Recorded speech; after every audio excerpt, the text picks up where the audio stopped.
if I could redo that, diretso na gid ako, like full detail, like don't do that again. And maybe they will respect, maybe they not. At least naingon nimo tanan and off your skin na gid.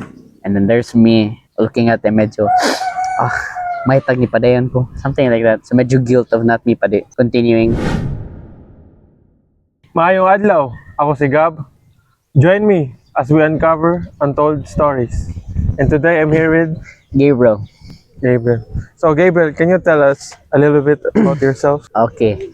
I'm a 19-year-old dude, lives around here, and but let's say I'm not studying anymore, and I'm trying my best to face the challenges that I face today without college. What is the reason na wala na pila? Uh, One of the major factors of me not studying was me messing up bad due to different stuff like bullying and yeah, mostly bullying and how I faced all that. And also maybe because I just wanted to try a semester. That's probably all. Now that you've stopped studying, what are you doing? For now, let's call it a break from studying. I'm mostly doing family working for my family, helping them out all around. I've been helping them all around from doing their other businesses, from personal or good, like cleaning the house, chores like that. Tapos probably other errands like for them good. So mostly about them, less on me. Do you plan on like going back to college? How I see it now, I mean, I wish I would like to go back to college. Kay medyo mingawan go. A lot of regrets, but I have to deal with it. Pero how I see it, I think no, I don't think so. Because like how my situation right now about college, seeing college is no go. What are the regrets that you have? My regrets is not doing my best in college and how I faced the bullying. Because how I faced bullying was, let's say, isolating myself, which was the wrong choice because I should have faced them good, like face to face. Like I don't like that. Don't do that again, or like more stuff like that. Kung gipadayon pa to na ako with if gipadayon gito na ako, more kaya gito na ako tong college. If I had made the proper friends, studied harder, and care about the studies and care about the money, makaya gito na ako. Pero I gave up. So medyo sayang din kito. A lot of money down the drain. So How did the bullying affect your confidence and self-esteem? let's see.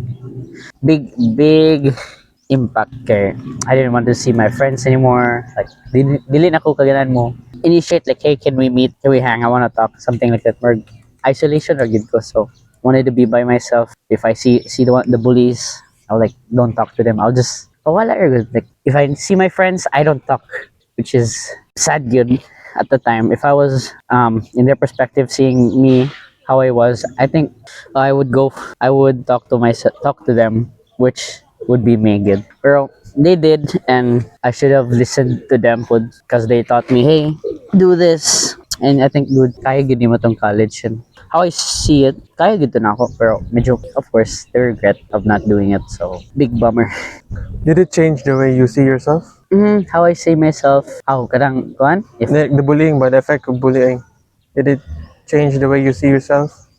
it gave me an opportunity, the bullying somewhat helped. Okay, it gave me a deeper understanding how should I change good game. But when I was in college, I just didn't think at all good. I just thought to myself, kaya ni na ako, like giminusa na ba. So due to the bullying, I think I tried to understand myself even better. So taking it easy right now, try to understand myself. So I've been writing journals, writing what I can do, and stuff like that, like keeping track of things, and it helped.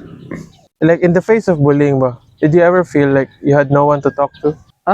At sometimes, yeah, there was. Pero there were also friends who would also contact me good. Okay, syempre, my friends. I haven't seen them for a while, and they would like hit me up like, hey, musta naman ka? Are you okay? And of course, syempre, I would tell them, okay, we've been close for like a long time, so I would tell them what's going on, and they will give me advice. Some of the advice I didn't listen to. Okay, sa higay gulo. Yeah, medyo kuan gid. At this very moment, like you're 19, right? Mhm. If ever that you meet your like younger self, what would you say to him? Kuan. I think how many years back man? Like 12 years old? 12 years old. Wala ko'y buta na. Let's see, kuan na lang. We do maybe 14 if I think I had nana ko itarong utok ato. So probably if I would go to my 14-year-old, I'll go a little harsh on it. Straight to the point ba? Like you don't do this, don't do that, and real talk good. Wala harsh yun kayo. Like straight to the point, do this, don't mess up yun kay. I've messed up. I know what's gonna happen, and I will tell him. And more good. So that medyo malikay niya, somewhat malikay, I think. Can you be more specific about the things? Like at least 3. Go on. What- Like Going to tell take him. actions sa mga mobully. Take actions. Well, at that time, medyo I was at the point when I was 14, there was no bullying. That was like, ginagmay na ba? So probably, lay low on the bullying. Okay, medyo, kuhan mo na. Okay, once you start bullying, diha na, masugod, mabalsan ka, tagam, be open. Like, if you see bullying, you make friends, giba? You make friends, and you, like, try to divide them, like, which ones, best humor, for long-term friends, nakani. Or if you see a good friends, good vibes, for the bully. You may divide ba, where you divide who do you hang out with sa medyo, isag asar gud ka. And then pagkadugayan, you'll understand who stays good, who are the quality friends, and then yeah, you start from there. And then what else? Be respectful of other people's time.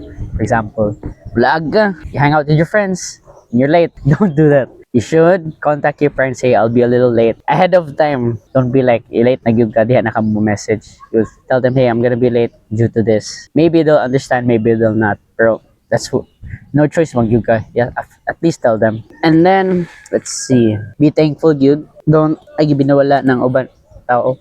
Like ilang gamit, like you borrow their stuff, take care of it. Okay, one day if you don't have it, masayangan, For example, you have a motorbike, you use it all the time, dili di mo ha. And then, murag imong giangkon ba, and then at some point, they take it back, and you had more important stuff to do. Instead of ato mga lag, sayang yun ka. More of respect yun, kulang ato. So, probably, take more actions, respect, and nalimot ko susa. Yeah, nalimot yun ko. Isag na ingon. When you spoke up about the bullying, what did your family or friends say? I was on me, probably. I think, kay how bullying defines you is, ikaw ra gyud mo kuan gyud. How you face it, may uban who go, there's like a good side and a bad side, sometimes neutral, pero there's some people who go to the bad side where masayop sila, they go too far, and maguba yun yung kinabuhi. There's a good side where, of course, you face them and, shape how you are na. I think, imong mahunahon na as you think, for example, you are, let's say, a more heavier person, okay, let's say fat person, and you get bullied. They bully you. My perspective is like, good side, it will inspire you to get stronger. Or in the bad side where matambok yung ka. So it's like, it's all in the mind. It's all in the mind. And what I did, medyo use a regret. I went to the bad side and ulahi mahay. And here I am. Did you ever confronted the one who bullied you? Somewhat did. So I was back and forth you go ato. And it did, I did confront man, pero siya balik-balik. And then to the point where I just gave up and went back to the bad side. Medyo na-isolate ko. I at first, I just, hey, stop it. Binong na ba? Like, since balasan ko, ay, stop it ba? Kung ba ginagmay, or, make them flinch. So, punduha ba? And to the point na, si magbalik-balik. So, kapoy man. So, I just isolated myself. Pero, sobraan. Pero, kaya man. What kind of bullying that you had, man? Like verbal or physical? More of a verbal, man. I don't remember any physical. Yeah. Pura mag-istorya. Like, for example, your past experiences. Something like that. And then, mostly past experiences. And, yeah. Tripingan na kausahay good. Did the effect of bullying, was it a good thing or a bad thing? More of a good and bad. Good kay bad side. Dagan kay gug na opportunity na wala. It's like one door closes, another one opens. So medyo I lose a lot of opportunities when I was in college ng mga bullying. And then a lot of opportunities were open po. So medyo yan. And those opportunities were always there man yun. Pero I just never looked at it. Naragid dito ba? So more of how I see it's medyo a win-lose type. So I lose that, I win this. Pero the opportunities man po medyo sayang. So, regret but don't complain. So just padayon na ragid. Based on your experience, what do you think is the best way to deal with bullying? It's true, aragot, straight to the point. Ay nagpalangaya. So if you see bullying, straight to the point na lang yun. And the long durations of hassle, just go for it. Okay, how I did it when I talk, medyo ginagmay ba? I didn't full detail na, hey, I don't like this. It's not messing me up. Pero if I could redo that, diretso na gina ko, like full detail, like don't do that again. And maybe they will respect, maybe they not. At least naingon imo tanan off your skin na gyud. Yeah, I think that would be the best way to face bullying. Did you ever regretted na yung nakakila?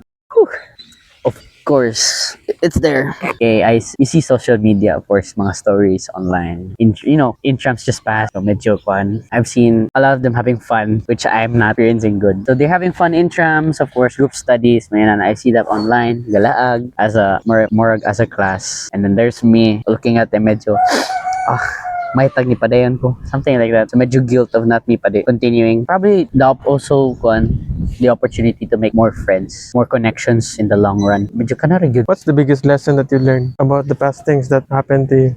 That's a lot.